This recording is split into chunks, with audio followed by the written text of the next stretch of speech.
नमस्कार भक्तजनों, तुला संक्रांति के इस एपिसोड में आप सभी का स्वागत है। हिंदू धर्म में तुला संक्रांति को विशेष महत्व दिया गया है। इस धर्म में इस दिन को बड़े ही धूमधाम से मनाया जाता है। इस दिन भगवान सूर्यदेव अपनी कन्या राशि को छोड़कर तुला राशि में प्रवेश करते हैं और इसी कारण से इस तिथि को तुला संक्रांति के रूप में हम मनाते हैं।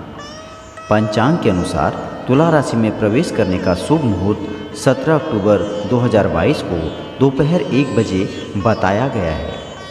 इस शुभ मुहूर्त के बीच ही सूर्यदेव जी की तुला राशि में प्रविष्टि होती है और इसके बाद ही सूर्य दक्षिणी गोलार्ध में चले जाते हैं। धार्मिक ग्रंथों में ऋग्वेद तथा महाभारत आदि में सूर्यदेव की पूजा का विशेष रूप से उल्लेख भी मिलता है।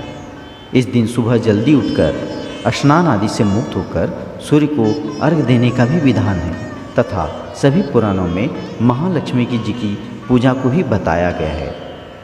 जो मनुष्य इस दिन भगवान सूर्यदेव की और माता लक्ष्मी की पूजा करते हैं और विधिवत रूप में उनकी कथा को सुनते हैं तो उनकी सारी मनोकामनाएं पूर्ण होती हैं और उन्हें कभी भी किसी वस्तु की कोई कमी महसूस नहीं होती है।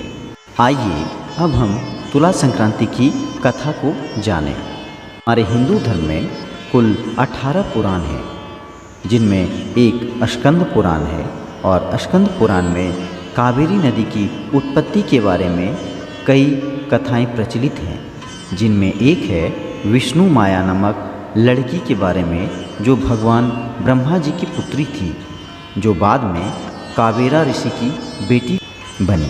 कावेरा मुनि ने ही विष्णु माया को कावेरी नाम दिया था। जैसे जैसे कावेरी बड़ी हुई वह बहुत ही सुंदर और रूपवती होती गई। एक दिन कावेरी को ऋषि अगस्त्य ने देखा तो कावेरी से उस ऋषि को प्रेम हो गया और उन्होंने कावेरा ऋषि के पास जाकर अपने शादी का प्रस्ताव रखा। इस शादी के प्रस्ताव को कावेरा मुनि मान गए और कावेरी और अगस्त्य मुनि की शादी करवा दी। शादी होने के बाद अगस्त्य मुनि अपनी पत्नी कावेरी को अपने साथ लेकर आश्रम चले आए। एक दिन अगस्त्य मुनि अपने काम में इतने व्यस्त हो गए कि वो अपनी पत्नी कावेरी से मिलना ही भूल गए। ऋषि के इस लापरवाही के कारण कावेरी अगस्त्य मुनि के स्नान करने की जगह पर गिर जाती है और एक नदी का रूप धारण कर इस पृथ्वी पर उद्यत हो जाती है और इसी वजह से उस नदी का नाम कावेरी पड़ जाता है और इसी कारण इस दिन को कावेरी संक्रमण या तुला संक्रांति के रूप में भी मनाया जाता है। तो भक्तों, यह थी तुला संक्रांति की कथा।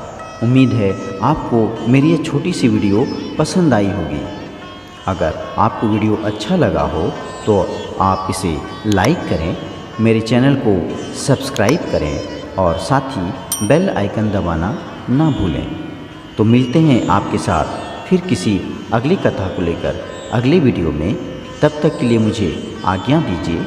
नमस्कार।